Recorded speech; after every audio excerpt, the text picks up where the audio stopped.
नमस्कार, मिस्टर दीक्षित और आप मेरे साथ देख रहे हैं अपड़ू उत्तराखंड। कांग्रेस के प्रदेश प्रवक्ता शीशपाल सिंह बिष्ट ने आरोप लगाया, कहा कि सरकार चारधाम यात्रा को लेकर गंभीर नहीं है। यात्रा मार्गों पर अव्यवस्थाओं से तीर्थ यात्रियों को परेशानी का सामना करना पड़ रहा है। एक सप्ताह के अंदर 12 तीर्थ यात्रियों की मौत हो चुकी है। उन्होंने कहा, राज्य में चल रही चारधाम यात्रा पूरी तरह से अव्यवस्थाओं की भेंट चढ़ती नजर आ रही है।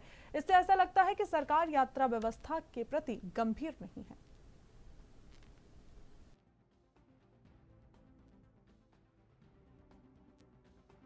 यात्रा चल रही है, अव्यवस्थाएं तमाम कहीं भी देख लें, चारों तरफ अव्यवस्थाएं फैली हैं। सरकार बड़े बड़े दावे कर रही है, लेकिन जो तीर्थयात्री हैं उन्हें वो सुविधाएं मिल ही नहीं रही। चारधाम यात्रा अव्यवस्थाओं का शिकार हो गई है, इसमें कोई दो राय नहीं है। आप जहां भी चले जाएं, चारधाम यात्रा में जगह जगह जाम की स्थिति है। श्रद्धालुओं को रहने की, खाने की, दर्शनों की जो है दिक्कतें आ रही हैं, स्वास्थ्य संबंधी दिक्कतें आ रही हैं। अखबारों में समाचार छप रहे हैं तो पत्रकारों को धमकाए जा रहे हैं, उन पर मुकदमे दर्ज किए जा रहे हैं। आखिर सच दिखाने की सजा क्यों पत्रकारों को दी जा रही है, समझ में नहीं आ रहा। सरकार को जो है अपनी व्यवस्थाएं सुधारनी चाहिए, और पहले आपने समय रहते अगर होमवर्क किया होता, व्यवस्थाएं अगर सुधारी होती तो आज धरातल पे जो है ये व्यवस्थाएं नजर नहीं आती। तीर्थ पुरोहित हों, स्थानीय व्यापारी हों या स्थानीय जनता हो, बद्रीनाथ में हो, चाहे बड़कोट में हो या यमुनोत्री गंगोत्री, आप देख लीजिए सभी जगह जो है विरोध के लिए सामने आई।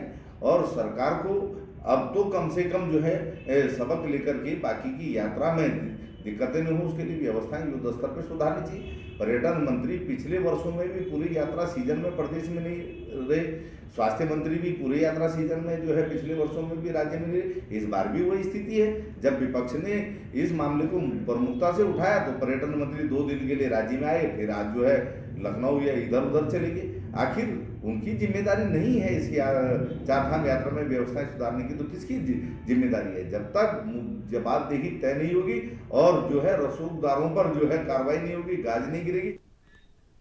पेयजल की समस्या लगातार प्रदेश में गहराती जा रही है। ऐसे में लोगों से अपील भी की जा रही है कि वो अपनी पानी को बचाएं और कम से कम इस्तेमाल करें। लगातार नदियां, झील, झरने और जल स्रोतों में पानी की मात्रा कम हो रही है।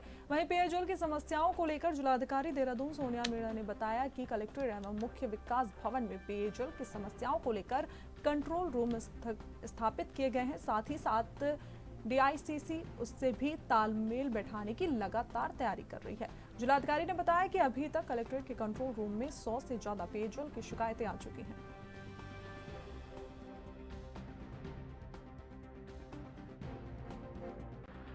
हमारे अलग अलग तरह के कंट्रोल रूम है। एक तो डिपार्टमेंट का खुद का है, एक हमारे विकास भवन में हमने कंट्रोल रूम की स्थापना की है, और साथ ही साथ हमारा जो DICCC है उसके अंदर भी। तो मोर देन हमारे 300 प्लस हमारे पास शिकायतें हैं कलेक्टिवली, और सभी का हम लोग डेली मेरे द्वारा मॉनिटरिंग की जाती है। इवनिंग में कंसर्न एसी और एक्सीडेंट को इंस्ट्रक्ट किया जाता है कि तत्काल इस पे कार्रवाई करें। तो अभी तक एज ऑफ नाउ हम लोगों के शहरी क्षेत्र में थोड़ा इशू है पेयजल से लेकर, इसमें हम टैंकर के माध्यम से फिर पेयजल की उपलब्धता करा रहे हैं। अदरवाइज ग्रामीण क्षेत्र में बहुत ज्यादा इशू। देवभूमि उत्तराखंड में लोकसभा चुनाव के मतदान के बाद भाजपा और कांग्रेस में आरोप प्रत्यारोप का सिलसिला लगातार जारी है। वहीं इलेक्टोरल बॉन्ड को लेकर भाजपा और कांग्रेस एक दूसरे को घेरते हुए नजर आ रही है।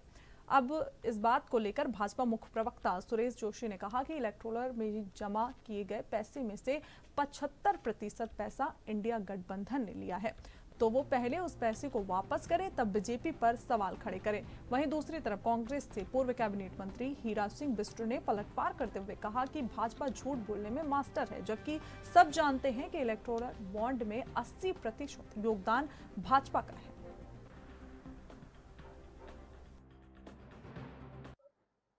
देखिए, इलेक्टोरल बॉन्ड का जहां तक विषय है, उसमें जो अभी तक की डाटाज आए हैं, उस डाटाज में जितना पैसा लोगों ने बैंक के माध्यम से दिया है, उसमें कुल पैसे का 75% पैसा विपक्ष ने लिया है, यानी जो इंडी गठबंधन है उसने लिया। 25% पैसा जो है वो भारतीय जनता पार्टी में है, ऐसे डाटाज बोल रहे हैं।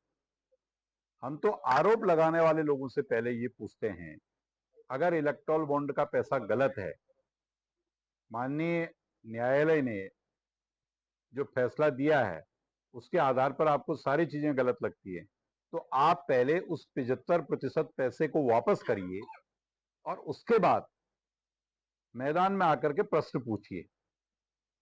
ये तो वो हो गया ना, चोरी भी और सीना चोरी भी। भाई 75% पैसा आपने घरों में रख रखा है और प्रश्न पूछ रहे हैं भाजपा से 25% वाले से। भाजपा झूठ बोलने में मास्टर है, जो सुप्रीम कोर्ट के निर्देशों को भी इस तरह हवा में उड़ा करके आरोप दूसरी विपक्ष पर, कांग्रेस पार्टी पर लगा रही है और गरेबान में झांके। इलेक्ट्रल बॉन्ड का सबको पता है 80% बीजेपी का इन्वॉल्वमेंट है, तो बीजेपी उस बात को स्पष्ट क्यों नहीं करती? तुमने तो पूरे देश को लूटने का काम कर रखा। सुप्रीम कोर्ट के निर्देशों को भी आप हवा में उड़ाकर उस बॉल को कांग्रेस के पाले में डालना चाह रहे। अरे कांग्रेस तो पक्ष में है, तुम्हारा खुला चिट्ठा है, सबको पता है कि इलेक्ट्रल बॉन्ड में तुमने हजारों करोड़ का घपला कर रखा, उसे आप क्यों छिपा रहे हैं? तो देना पड़ेगा। हम तो सुप्रीम कोर्ट का आभार व्यक्त करना चाह रहे हैं कि उन्होंने बड़ा पारदर्शी तरीके से इसको उजागर करने का काम किया और इस पर कार्रवाई भी होनी चाहिए और बीजेपी की पोल खोलनी चाहिए। लूट दिया बीजेपी ने, सारे जगह से लूट कर चंदे से कंपनी को छूट दे रखी लूटने की, और बड़े बड़े इंडस्ट्री, बड़े बड़े घराने सब बंद कर दिए। जिन्होंने चंदा दिया वही बंद कर दिए, उसी को।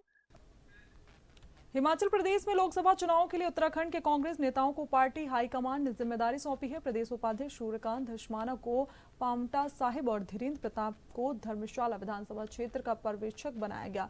हिमाचल कांग्रेस के प्रभारी राजीव शुक्ला ने उत्तराखंड के पार्टी नेताओं को पर्यवेक्षक के रूप में जिम्मेदारी दी है। शिमला लोकसभा सीट के पांवटा साहिब विधानसभा में सूर्यकांत धस्माना और कांगड़ा लोकसभा सीट के धर्मशाला विधानसभा क्षेत्र में धीरेन्द्र प्रताप पर्यवेक्षक के रूप में चुनावी गतिविधियों को देखेंगे। हिमाचल प्रदेश में अंतिम चरण में चुनाव होने हैं।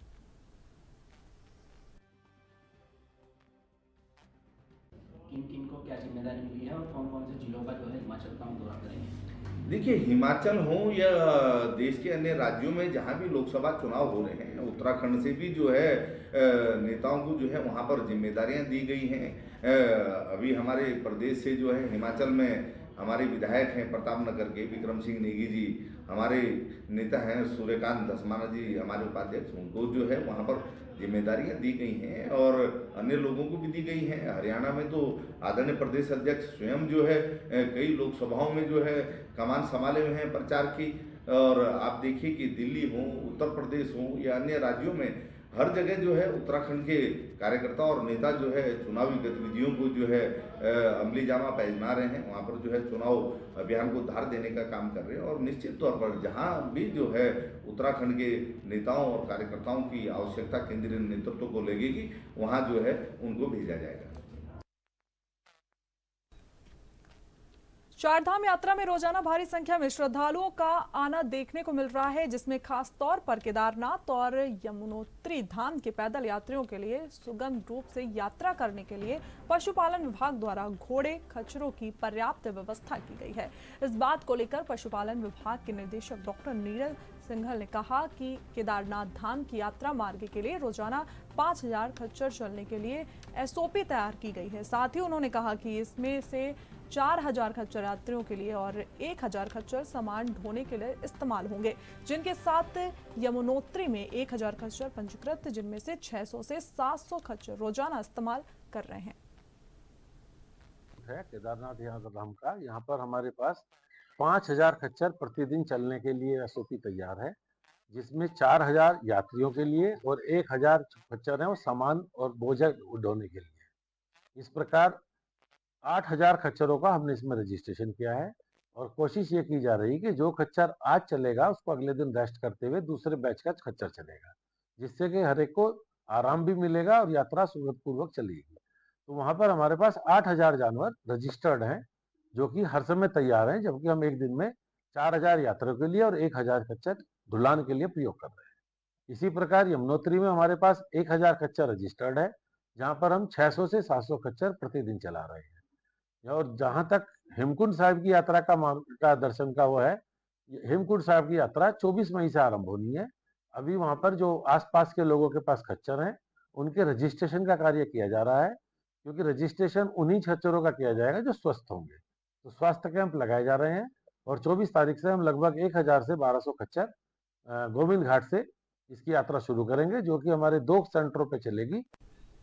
चारधाम यात्रा 10 मई से शुरू हो चुकी है और ऐसे में देश विदेश से आने का लगातार श्रद्धालुओं का आंकड़ा बढ़ गया है। जहां एक तरफ प्रदेश सरकार भी यात्रियों की सुविधा एवं स्वागत के लिए कोई कोर कसर नहीं छोड़ना चाहती है।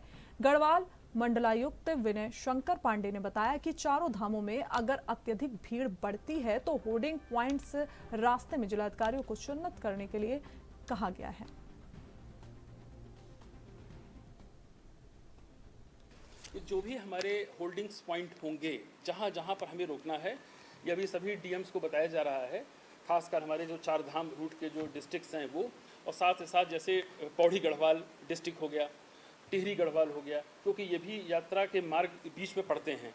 तो इनसे भी कहा गया है कि आप होल्डिंग एरियाज़ को आइडेंटिफाई करिए, जहाँ अधिक से अधिक संख्या में आप गाड़ियों को अगर ज़रूरत पड़ती है इमरजेंट सिचुएशन में तो आप होल्ड करिए, लेकिन इस बात का ध्यान में रखते हुए कि बेसिक एमिनिटीज़ जो होती हैं, पर्याप्त टॉयलेट की व्यवस्था, साथ ही साथ उनके खाने पीने का प्रबंध या ऐसी एरिया में करिए कि अगर कोई अपनी स्वेच्छा से मार्केट में जाके खाना चाहे तो जा सकता है। तो ऐसी जगहों पर होल्डिंग एरियाज़ को आप क्रिएट। खबर देहरादून से है, जहां मलिन बस्तियों के मुद्दे पर उत्तराखंड मलिन बस्ती विकास परिषद की बैठक सुभाष रोड स्थित गुरुनायक वेडिंग पॉइंट में हुई। इस बैठक में मलिन बस्तियों के विभिन्न मुद्दों पर चर्चा की गई। बैठक में निर्णय लिया गया कि मलिन बस्तियों के खिलाफ कार्रवाई होने पर उग्र आंदोलन किया जाएगा।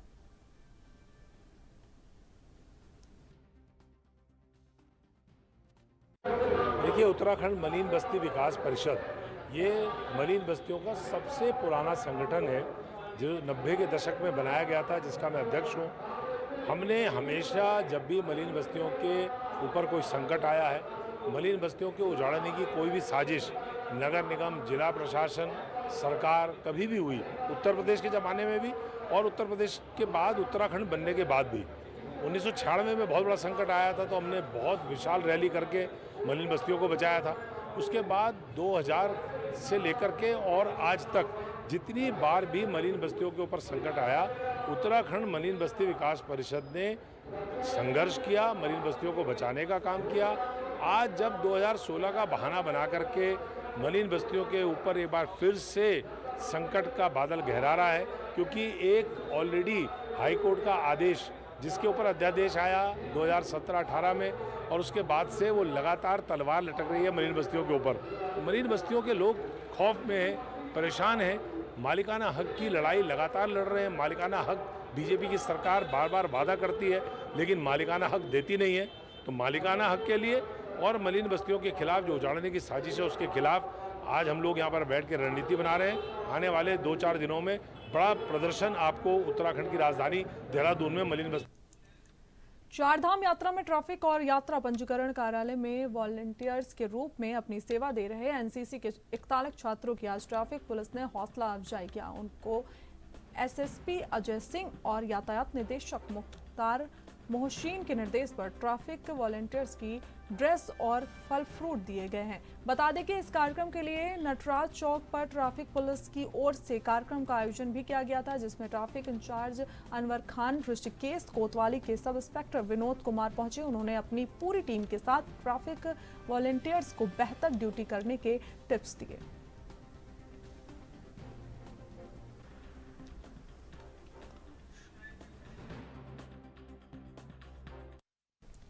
आदि कैलाश यात्रा एवं ओम पर्वत दर्शन के अभिलाषी तीर्थयात्री अब उत्तराखंड के सीमांत नगर टनकपुर से भी अपनी यात्रा का शुभारंभ कर सकेंगे। मां पूर्णागिरि धाम के प्रमुख पड़ाव के रूप में सुप्रसिद्ध टनकपुर नगर से आज आदि कैलाश यात्रा पर जाने वाले तीर्थयात्रियों के चौथे दल को रवाना कर इस मार्ग का शुभारंभ कर दिया गया है। कुल 50 तीर्थयात्रियों का ये चौथा दल टनकपुर नगर से अपनी यात्रा का शुभारंभ कर जिला मुख्यालय चंपावत, लोहाघाट, पिथौरागढ़ होते हुए आदि कैलाश एवं ओम पर्वत के दर्शन करेगा। टनकपुर से हमारी ये पहली यात्रा है। टनकपुर का तो हमें सबसे अच्छा ये लगा कि ये सारा का सारा 4 लेन हाईवे है और सारा प्लेन है, रास्ता बड़ा आराम से हो जाता है। व्यवस्थाएं और कुमाऊं विकास मंडल और इसकी प्रशासन की बहुत अच्छी व्यवस्थाएं हैं। अब यहाँ से हमारा जो नेक्स्ट स्टॉपेज है। खबरें और भी हैं, वक्त एक छोटे से ब्रेक का।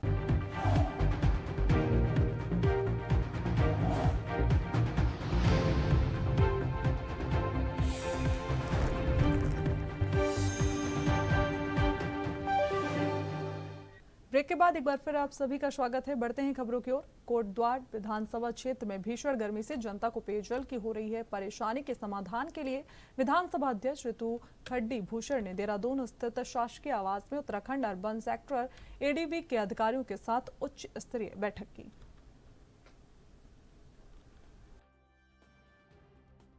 आज मेरी एडीबी के जो अफसर हैं उनके साथ बैठक हुई थी। कोटद्वार में आप सबको जानकारी होगी कि करीबन 325 करोड़ का कार्य शुरू हुआ है। धीरे धीरे वो इम्प्लीमेंट होना शुरू हुआ है। तो क्योंकि गर्मियों का समय है, पानी की दिक्कत हो सकती है, इस वजह से बैठक हुई है। एक तो उनको कहा गया कि काम में थोड़ी सी तेज़ी लाएं।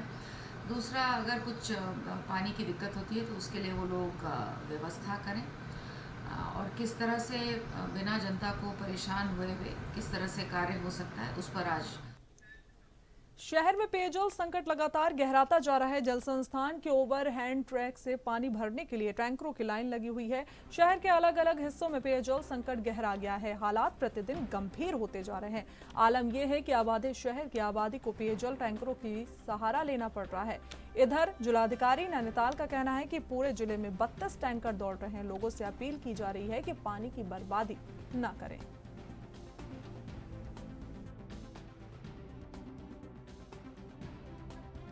विभाग ने अभी लगभग 32 टैंकर ऐसे क्राइसिस एरियाज के लिए लगाए हैं, जिसमें विभागीय भी 11 टैंकर हैं और अन्य जो किराए के बेसिस पर लगाए जाते हैं वो भी हैं। कुल मिलाकर विभाग ने 32 टैंकर हायर करे हैं जनपद के अलग अलग क्षेत्रों के लिए, जहां टैंकर के माध्यम से क्राइसिस एरियाज में सप्लाई करी जा रही है। पूरे जनपद में हमारे 102 हैबिटेशंस हैं जहां पर ज़्यादा क्राइसिस सिचुएशन रहती है। उसमें ग्रामीण क्षेत्र भी हैं और हल्द्वानी और उसके पेरिफेरी के नगरीय क्षेत्र भी हैं। तो ग्रामीण जो सराउंडिंग हल्द्वानी का एरिया है वहाँ जेजेएम के काफ़ी सारे काम ऑनगोइंग हैं, उनसे समाधान होगा। और अभी तात्कालिक रूप से विभागीय टैंकर्स को हम लोगों ने इंगेज किया है, किराए के टैंकर्स को इंगेज किया है। इसके साथ जो हमारे ऐसे ट्यूबवेल हैं, 4 हमने ऐसे ट्यूबवेल आइडेंटिफाई करे हैं हल्द्वानी नगर में जो बार बार ख़राब होते हैं, उनमें स्पेयर मोटर, स्पेयर पंप इत्यादि रखवानी। श्री केदारनाथ यात्रा मार्ग में जाम में फंसे यात्रियों को जिला प्रशासन की ओर से 2500 फूड पैकेट एवं पानी की बोतलें वितरित की गई। बता दें कि श्री केदारनाथ धाम में आस्था का सैलाब उमड़ रहा है। भारी संख्या में श्री केदारनाथ धाम के दर्शन करने को श्रद्धालु पहुंच रहे हैं, जिसके लिए जिला प्रशासन एवं पुलिस प्रशासन द्वारा व्यवस्थाओं को सुदृढ़ किया जा रहा है। चारधाम यात्रा पर पहुंच रहे श्रद्धालु की यात्रा को सुगम, सुव्यवस्थित एवं सुरक्षित यात्रा संचालित करने के लिए राज्य सरकार एवं जिला प्रशासन निरंतर प्रयासरत है। मैं उत्तराखंड सरकार का धन्यवाद करना चाहता हूँ, जो इस टाइम केदारनाथ यात्रा पे जो श्रद्धालु आए हुए हैं और जो ट्रैफिक जाम में फंसे हुए थे, उनकी सहूलियत के लिए एक रिफ्रेशमेंट किट गवर्नमेंट की तरफ से प्रोवाइड कराई जाती है। और मैं एक बार फिर तमिल सरकार का धन्यवाद करूँगा। जो आगे दिक्कत आ रही है उसके ऊपर थोड़ा प्रशासन ध्यान दे, आगे के लिए इस तरह की श्रद्धालुओं को दिक्कत ना हो। आपको हर हर महादेव जय श्री कृष्ण। उत्तराखंड के केदारनाथ धाम के लिए दर्शन करने के लिए आए थे और यहाँ पे भारी ट्रैफिक जाम की वजह से गवर्नमेंट ने यहाँ बहुत अच्छी व्यवस्था की है, जिसके लिए हमें प्रसाद दिया जा रहा है। इसको प्रसादी कहेंगे क्योंकि हमारे लिए प्रसादी, क्योंकि बुक में जो मिल जाए वो प्रसादी कहलाता है। पानी श्रीनगर पौड़ी कोटद्वार राष्ट्रीय राजमार्ग पर एनएच विभाग द्वारा बौखला से पौड़ी बस से अड्डे होते हुए श्रीनगर रोड पेट्रोल पंप तक गड्ढे भरने के लिए डमरीकरण का कार्य किया जा रहा है। आज स्थानीय विधायक राजकुमार पोरी ने बुआखाल से छतरीधार होते हुए बस अड्डे तक किए जा रहे डामरीकरण कार्य का निरीक्षण किया। इस मौके पर उन्होंने कहा कि इस मार्ग पर पड़े गड्ढे दुर्घटनाओं को न्योता देते थे। ऐसे में लोगों की मांग थी कि सड़क को जल्द गड्ढा मुक्त किया जाए।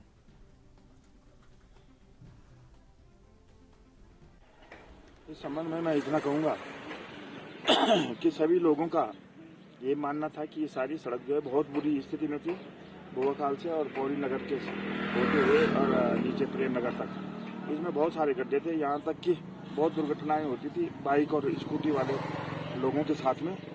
तो इसके संबंध में मैंने अधिकारियों से बात की थी, तो इसमें पैचिंग का कार्य शुरू कर रहे थे। फिर मैंने बात कही कि पैचिंग का कार्य करने से जो है ज़्यादा लाभ नहीं होगा, क्योंकि पैचिंग का वर्क जो है जैसे बरसात होगी तो वो उखड़ना शुरू हो जाएगा। तो इसलिए मैंने कहा कि एक तरफ से इसको पेंटिंग करना शुरू कर दो। तो विभाग ने और अधिकारियों ने सहयोग किया और ये जो है बुआखाल घंटा धार से लेके और प्रेमनगर तक पेट्रोल पंप तक जो है ये डामरीकरण हो रहा है सड़क का। और इसमें मैंने देखा है वैसे गुणवत्ता में ठीक है, काम बढ़िया कर रहे हैं, लेकिन छोटी मोटी जो कमियां थी वो मैंने अधिकारियों से इसमें ज़रूर डिस्कस करूंगा कि थोड़ा सा साइड में कुछ काम इनको मैं बताऊंगा ताकि सड़क का पूरा जो है इस्तेमाल लोगों के लिए हो सके, क्योंकि इसमें भी अभी छोटी मोटी कमियां हैं तो उनको जो है दूर किया जाएगा। अधिकारी ने भी इसको एक्सेप्ट किया है कि मैं इसको ठीक कर दूँ। जो है एनएच का जो मेन काम होना है, अभी इसमें कटिंग का काम होना है, साइड कटिंग होगी, चौड़ीकरण का काम जब शुरू होगा उसके बाद इसमें पुनः जो है डामरीकरण होना है। ये फिलहाल के लिए इस सड़क को जो है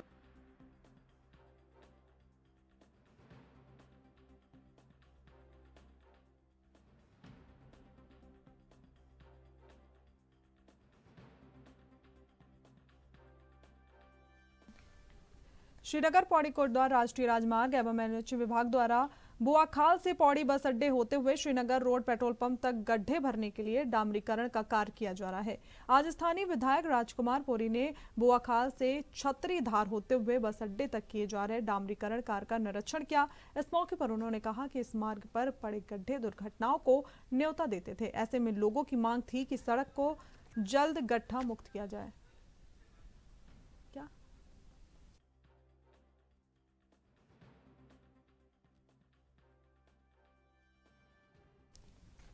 श्रीनगर पौड़ी कोटद्वार राष्ट्रीय राजमार्ग पर एनएच विभाग द्वारा बुआखाल से पौड़ी बस अड्डे होते हुए श्रीनगर रोड पेट्रोल पंप तक गड्ढे भरने के लिए डामरीकरण का कार्य किया जा रहा है। आज स्थानीय विधायक राजकुमार पोरी ने बुआखाल से छतरी धार होते हुए बस अड्डे तक किए जा रहे डामरीकरण कार्य का निरीक्षण किया।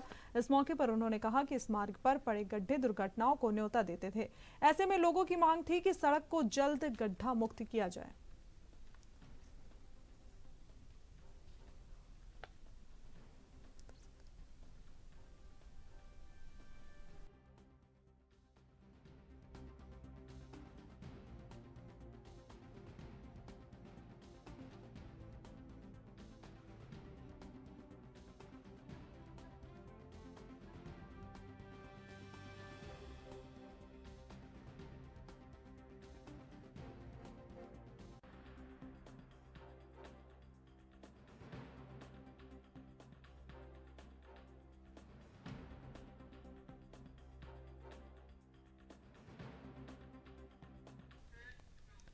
उत्तरकाशी के पुरोला गांव के रमाल गांव में सरस्वती विद्या मंदिर के आचार्य द्वारा अपनी 10वीं कक्षा की बालिका के साथ यौन शोषण किया गया। बुधवार को दुष्कर्म के बाद पीड़िता के परिजन उसे लेकर दून अस्पताल पहुंचे और बीते 2 दिन से पीड़िता को लेबर रूम में रखा गया। पीड़िता के परिजन मायूस हैं और आक्रोश में भी हैं।